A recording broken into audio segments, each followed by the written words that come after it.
Welcome back, students. This is our part two from class 10th English book. Okay, ये जो आज हम Hindi explanation जानने जा रहे हैं, ये two stories about flying chapter से है और ये पार्ट टू है।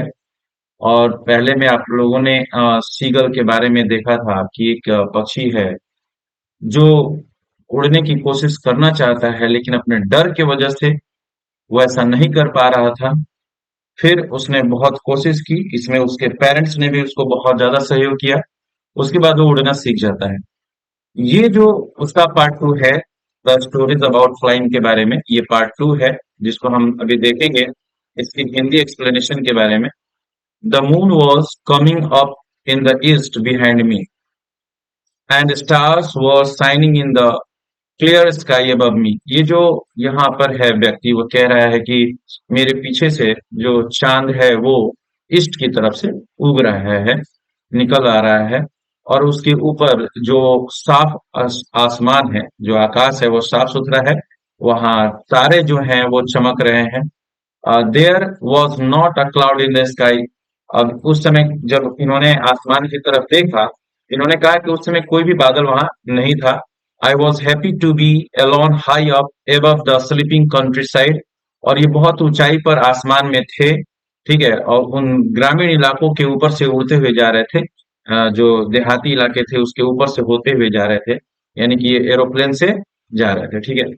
I was flying my old Dakota aeroplane. ये जो एरोप्लेन है कौन सी थी? पुरानी डकोटा एरोप्लेन है।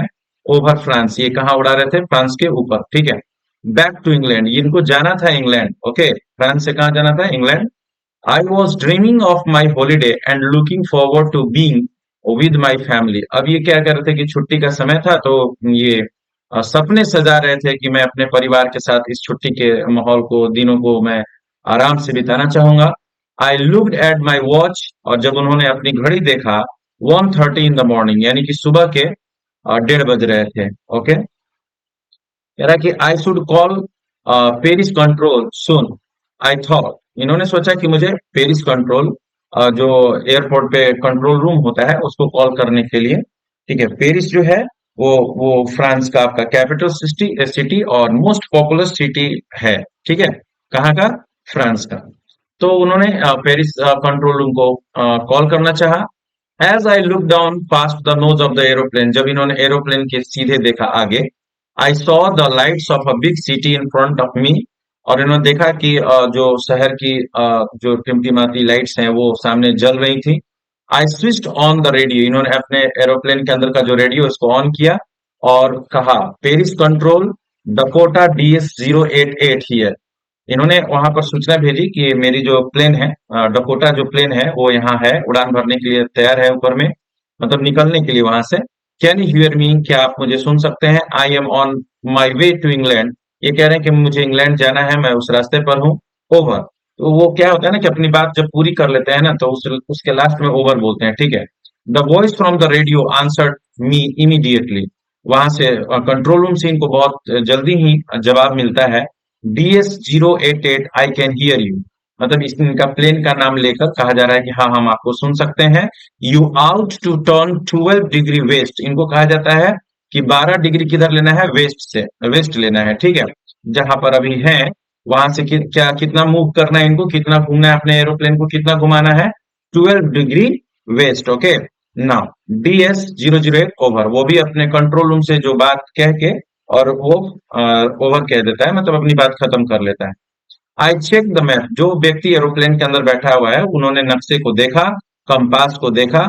Switch to my second and last fuel tank. और इनका जो उसमें दो टैंक है और इन्होंने एक टैंक पहले से खाली हो चुका है, दूसरे टैंक पर इन्होंने उसको ऑन किया, ठीक है।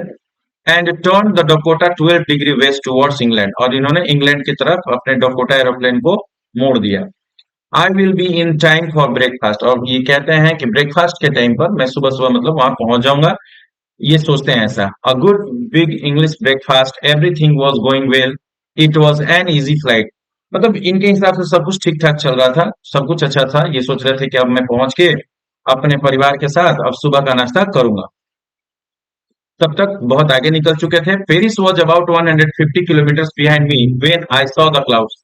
कुछ दूर जाने के बाद इनको क्लाउड्स दिखाई देते हैं, और मतलब कि फ्रांस और इंग्लैंड, ठीक है, जब ये जा रहे थे तो कम से कम पेरिस से कितनी किलोमीटर, 150 किलोमीटर ये क्या हो चुके थे, आगे बढ़ चुके थे। They were huge, they looked like black mountains standing in front of me across the sky. अब जब ये आगे जा रहे थे तो इन्होंने देखा क्या कि इनके सामने बड़े बड़े बादल, काले घने बादल मतलब छाए हुए थे। I knew I could not fly up and over them. अब इनको लगा कि मतलब उसको अब ये पार नहीं कर सकते थे, कि क्योंकि कुछ भी दिखाई नहीं दे रहा था। And I did not have enough fuel to fly around them to the north और साउथ। और इनके पास, इनके टैंक में इतनी फ्यूल, ईंधन भी नहीं थी कि ये नॉर्थ या साउथ मूव कर सके। I ought to go back to Paris. अब इनको लगा कि मुझे वापस पेरिस जाना चाहिए। I thought but I wanted to get home. लेकिन उसी समय इनके मन में आया कि नहीं, मुझे घर जाना चाहिए। I wanted that that breakfast.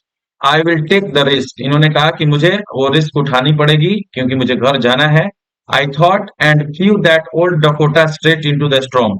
और इन्होंने अपने एरोप्लेन को उस स्टॉर्म तूफान में, जो आया हुआ था अभी तुरंत, उसमें अपने एरोप्लेन को लेकर चले जाते हैं। Inside the clouds everything was suddenly black. जैसे ही ये बादलों में अपने एरोप्लेन को लेकर जाते हैं, चारों तरफ काला अंधेरा छा जाता है। It was impossible to see anything outside the aeroplane. अब एरोप्लेन के अंदर से कुछ भी बाहर देखना असंभव सा था। The old aeroplane jumped and twisted. झटके खा रहा था एरोप्लेन, क्योंकि मौसम खराब हो चुका होता है। आपको पता है कि मौसम जब खराब होता है तो एरोप्लेन्स को प्रॉब्लम होती है। I looked at the compass. I couldn't believe I couldn't believe my eyes. इनको विश्वास नहीं हुआ। जब इन्होंने कंपास को देखा तो इनको कोई बिलीव नहीं हुआ। The compass was turning round and round and round. मतलब वो गोल गोल घूम रहा था, जैसे कि वो खराब हो चुका है, ठीक है। It was dead. वो खराब हो चुका था। It would not work. The other instrument were suddenly dead too. और जो भी इंस्ट्रूमेंट थे, यंत्र थे उस जहाज के अंदर, वो भी खराब हो गए। I tried the radio. इन्होंने फिर से रेडियो पर संपर्क साधने की कोशिश की। Paris control, can you hear me? There was no answer. The radio was dead to.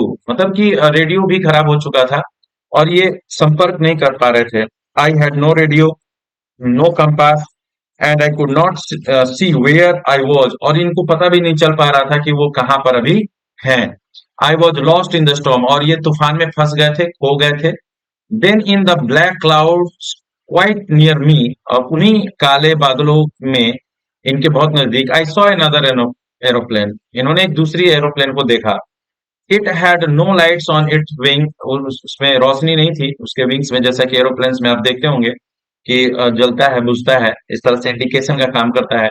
But I could see it flying next to me through the storm. लेकिन ये थोड़ा स्पष्ट देख सकते थे उन तूफान में से कि इनके सामने एक और भी एरोप्लेन उड़ान भर रही है।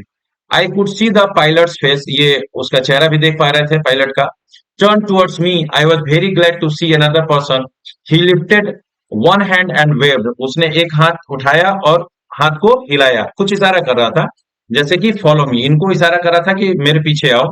He was saying follow me, है ना, वो कह रहे थे कि मेरे पीछे आओ। He knows that I am lost. I thought he is trying to help me. अब इनको लगा कि उसे पता है कि मैं खो गया हूं, ठीक है, और मतलब कि वो मेरी सहायता करना चाहता है। He turn his aeroplane slowly to the north.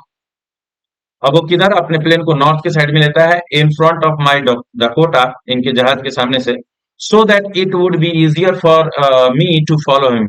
अब ये कहते हैं कि वो मेरे सामने से नॉर्थ की साइड में लेकर जाता है ताकि मैं आसानी से एरोप्लेन को देख सकूं और उसको फॉलो कर सकूं। I was very happy to go behind the strange aeroplane like an obedient child. अब तो ये इतनी बुरी परिस्थिति में फंस गए थे कि कुछ न तो कुछ तो करना ही था। अब सामने एरोप्लेन दिखाई देती है, वो इशारा करता है कि मेरे पीछे आओ, तो एक आज्ञाकारी बच्चे की तरह ये उसके इंस्ट्रक्शंस को फॉलो करते हैं। आफ्टर हाफ एन आवर, आधे घंटे में, the strange black aeroplane was still there in front of me in the clouds. और आधे घंटे तक वो एरोप्लेन आगे आगे चलती रही, ये पीछे पीछे उसको फॉलो करते रहे। Now there was only enough fuel in the old Dakota's last tank to fly 5 or 10 minutes more. अब इनके जो जहाज है ना, उसमें बहुत इतना कम ईंधन बचा हुआ है कि अब ज्यादा से ज्यादा 5 या 10 मिनट और उड़ान भर सकती है। I was starting to feel frightened again, वो इनको फिर से डर लगने लगा। But then he started to go down and I followed through the storm, और वो फिर क्या, वो अपने आगे की जहाज को नीचे लेकर आने लगा, ये भी पीछे से फॉलो करने लगे, ठीक है। Suddenly I came out the clouds and saw two long straight lines of lights in front of me. अब इन्होंने देखा कि जो एयरपोर्ट पे लाइट्स जो जलती है ना इंडिकेशन के लिए, वो उसको उनको दिखाई देती है। ये बादलों से बाहर आ चुके थे। इट वॉज अ रनवे, और ये क्या था, रनवे। रनवे क्या होता है कि वो एयरपोर्ट पे जगह जहां पर एरोप्लेन को रन कराकर और उसके बाद उसको टेक ऑफ किया जाता है, ठीक है। An airport, I was safe, I turn to look for my friend in the black aeroplane. ये जो मुड़े थे अपने दोस्त को देखने के लिए, जिस एरोप्लेन ने इनकी मदद की थी। But the sky was empty, आसमान खाली था। देयर वॉज नथिंग देयर, वहां कुछ भी नहीं था। The black aeroplane was gone, जो काला जहाज था वो वापस जा चुका था। आई could not see it anywhere, और वो कहीं भी उसे देख नहीं पाए फिर। I landed and was not sorry to walk away from the old Dakota near the control room, control tower. वहां से अपने जहाज से उतरते हैं और जल्दी जल्दी कंट्रोल टावर के पास जाते हैं।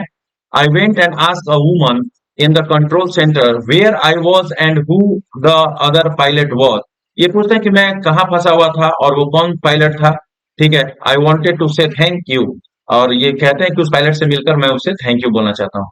She looked at me very strangely and then laughed.